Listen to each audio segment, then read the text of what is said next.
The U.S. House of Representatives has passed a sweeping tax and spending bill that allocates an estimated $150 billion to immigration enforcement, an unprecedented sum aimed at fulfilling President Donald Trump's promise of mass deportations and a fortified U.S.-Mexico border.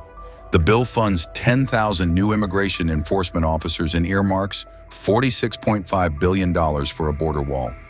It also imposes new fees on asylum and other humanitarian applications. This legislation superfunds immigration enforcement, said Mark Green, chairman of the House Homeland Security Committee. It gives us the tools to ramp up arrests and deportations. It will secure our nation's borders for generations. The bill now moves to the Senate, where Republicans, holding a 53-47 majority, aim to pass it by July 4th. However, its projected $3.8 trillion increase to the federal deficit has triggered pushback from fiscal conservatives. Some Republicans are also uneasy about offsetting enforcement costs with cuts to Medicaid, a key low-income health program.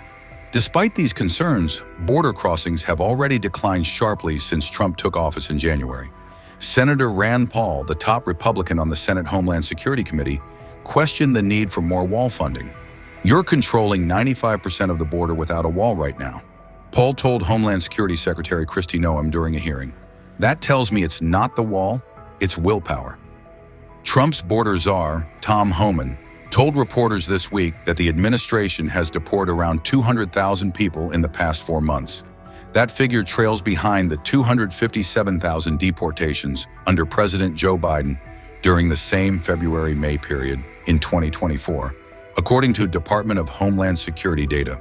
"We need more funding to reach the historic deportation levels the president promised," Homan said.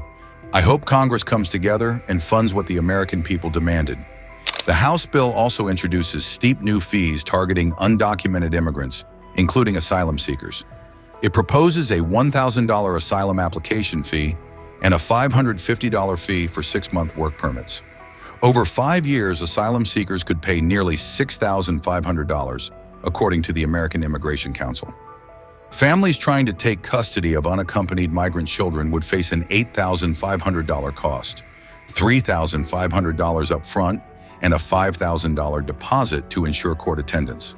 Trump tried to impose a similar asylum fee in 2020, but a federal judge blocked it.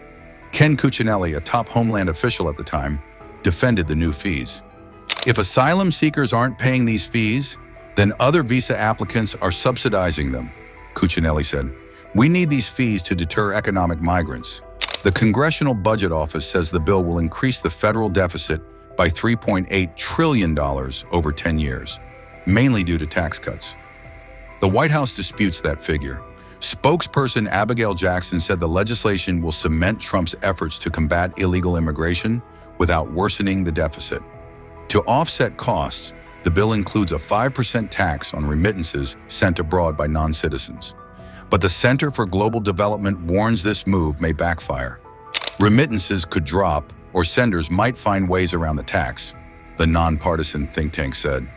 Even if the tax works as intended, it won't come close to covering the $150 billion enforcement price tag.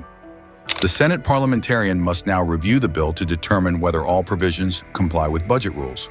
One controversial clause could face scrutiny. It would restrict federal judges from penalizing officials who ignore court orders, a measure Democrats call legally troubling.